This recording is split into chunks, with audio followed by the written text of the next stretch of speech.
This is a video of the cranial layers of the skull. So this would be a frontal section. You should see many diagrams of the same thing. We're actually going to skip all this stuff. You have the skin and subcutaneous stuff and then the bone here.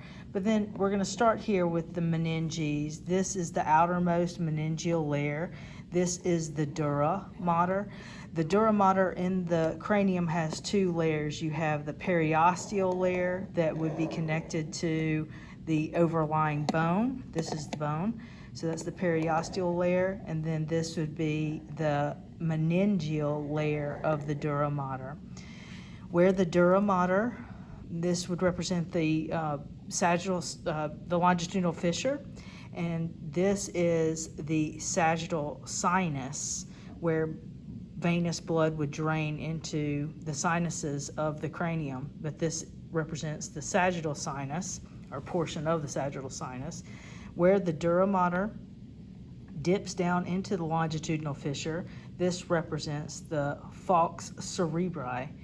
And here we have the subdural space. And then the next layer, the middle layer of the meninges, represented by this layer here, this is the arachnoid mater. The arachnoid mater is referred to as arachnoid mater because you have these trabeculae that give it a spider web-like appearance. This area below the arachnoid mater is the subarachnoid space.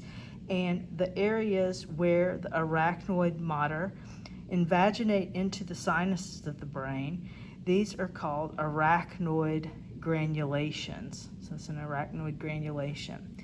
Then we have this layer here. This is the deepest layer of the meninges that follows all of the contours of the brain. So it's this sort of salmon colored area here.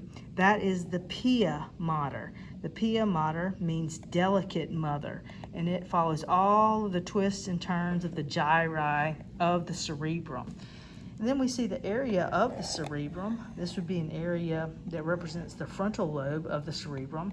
This dark area here represents the cerebral cortex. So all that's the cerebral cortex. And then the white area is the cerebral white matter.